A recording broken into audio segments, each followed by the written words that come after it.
বাংলাদেশের ক্রিকেট যখন নানা বিতর্ক আর ডামাডোলে উত্তাল, ঠিক সেই সময়েই চুপিসারে আরেকটি বিতর্কিত সিদ্ধান্তের গন্ধ পাওয়া যাচ্ছে দেশের ফুটবল অঙ্গনে।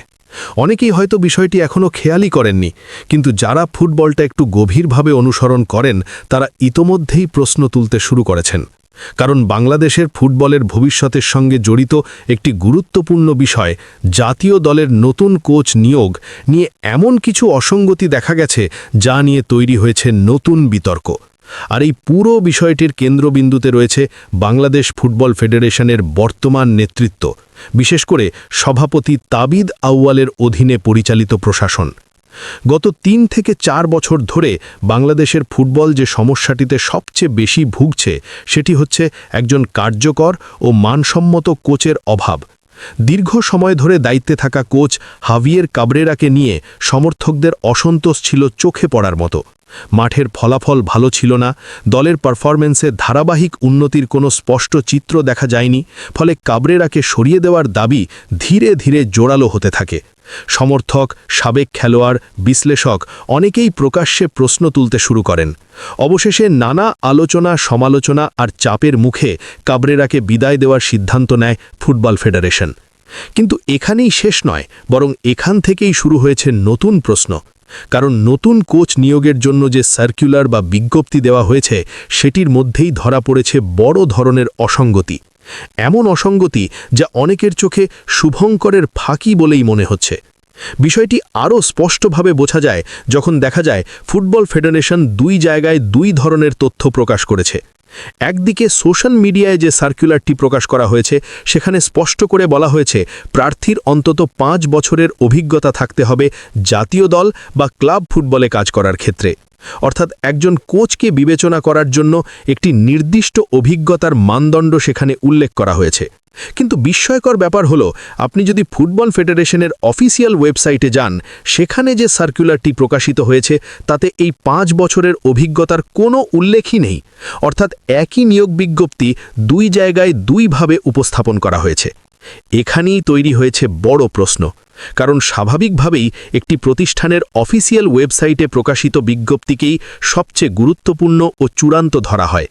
সোশ্যাল মিডিয়ার পোস্টের তুলনায় ওয়েবসাইটের তথ্যই বেশি গ্রহণযোগ্য। তাহলে কেন এই দুই জায়গায় দুই রকম তথ্য দেওয়া হলো? অনেকের ধারণা এর মধ্যেই লুকিয়ে আছে ভবিষ্যতের একটি ফাঁকির সুযোগ। অর্থাৎ প্রয়োজনে অভিজ্ঞতার শর্ত এড়িয়ে গিয়ে নিজেদের পছন্দের কাউকে কোচ হিসেবে নিয়োগ দেওয়ার পথ খোলা রাখা হয়েছে। বাংলাদেশের বিভিন্ন অঞ্চলে একটি কথাবার্তা আছে, সব কিছু আগেই ঠিক করে রেখে পরে আনুষ্ঠানিকতা দেখানো। অনেকের মতে ফুটবল ফেডারেশনের এই সার্কুলারও যেন ঠিক সেই রকমই একটি ব্যবস্থা তৈরি করছে, যেন আগে থেকেই সব কিছু ঠিক করা আছে আর পরে কেবল নিয়মের মোড়কে সেটাকে উপস্থাপন করা হবে। শুধু এখানেই নয়, সার্কুলারের ভেতরেও রয়েছে আরও কিছু প্রশ্নবিদ্ধ বিষয়। উদাহরণ হিসেবে বলা হয়েছে নতুন কোচকে অবশ্যই ফুটবল ফেডারেশনের অবজেক্টিভ বা লক্ষ্য অনুযায়ী কাজ করতে হবে। শুনতে বিষয়টি খুব স্বাভাবিক মনে হলেও বাস্তবতা হচ্ছে বাংলাদেশের ফুটবল ফেডারেশনের গত 2 থেকে 3 দশকের মধ্যে স্পষ্ট কোনো লিখিত দীর্ঘমেয়াদী লক্ষ্য প্রকাশিত হয়েছে এমন নজির খুব একটা দেখা যায় না। তাহলে কোচ কিভাবে সেই লক্ষ্য অনুযায়ী কাজ করবেন সেটাই এখন বড় প্রশ্ন হয়ে দাঁড়িয়েছে। আরেকটি বিষয়ও সমানভাবে আলোচনায় এসেছে। সার্কুলারে বলা হয়েছে নতুন কোচকে বাংলাদেশের ফুটবলের জন্য একটি সামগ্রিক ফিলোসফি বা দর্শন তৈরি করতে হবে। কিন্তু আন্তর্জাতিক ফুটবল কাঠামো অনুযায়ী পুরো ফুটবল ব্যবস্থার কৌশলগত পরিকল্পনা বা দর্শন নির্ধারণ করা সাধারণত হেড কোচের কাজ নয়। এই দায়িত্ব থাকে টেকনিক্যাল ডিরেক্টরের ওপর। বর্তমানে বাংলাদেশ ফুটবল ফেডারেশনের টেকনিক্যাল ডিরেক্টর হিসেবে দায়িত্ব পালন করছেন সাইফুল বারী টিটু। স্বাভাবিকভাবে এই ধরনের কৌশলগত পরিকল্পনা তার নেতৃত্বেই হওয়ার কথা। ফলে প্রশ্ন উঠছে, কোচ নিয়োগের সার্কুলারে এমন বিষয় কেন যুক্ত করা হলো যা মূলত অন্য একটি পদে থাকা কর্মকর্তার কাজ? এতে অনেকের কাছেই মনে হচ্ছে পুরো প্রক্রিয়াটি যেন পরিষ্কার ও সুসংগঠিত নয়, বরং নানা গোজামিল দিয়ে সাজানো। এই সব অসঙ্গতি মিলিয়ে অনেক ফুটবল বিশ্লেষকই আশঙ্কা করছেন আবারও হয়তো একই ধরনের ভুল সিদ্ধান্তের পুনরাবৃত্তি হতে পারে। নতুন কোচ নিয়োগের এই প্রক্রিয়াটি যদি স্বচ্ছ ও পেশাদার না হয়, তাহলে শেষ পর্যন্ত বাংলাদেশের ফুটবলের জন্য ভালো কিছু আশা করা কঠিন হয়ে পড়বে। কারণ শুধু কোচ বদলালেই সব সমস্যার সমাধান হয় না, প্রয়োজন একটি সুস্পষ্ট পরিকল্পনা, সঠিক কাঠামো এবং পেশাদার সিদ্ধান্ত।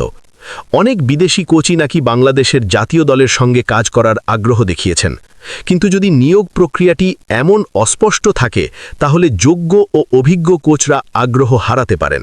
আর যদি শেষ পর্যন্ত আবারও কোনো আপোষের মাধ্যমে বা পছন্দের ভিত্তিতে কাউকে দায়িত্ব দেওয়া হয়, তাহলে পরিস্থিতি আগের মতোই থেকে যেতে পারে। সেক্ষেত্রে ভক্তদের আশঙ্কা একটাই, হাভিয়ের কাবরেরার জায়গায় হয়তো আরেকজন কোচ আসবেন, কিন্তু ফলাফল খুব একটা বদলাবে না। বাংলাদেশের ফুটবল আবার ঘুরপাক খাবে সেই পুরনো চক্রেই, আর ফুটবল প্রেমীদের ভাগ্যে জুটবে নতুন করে হতাশা, ক্ষোভ আর অপূর্ণ প্রত্যাশার গল্প।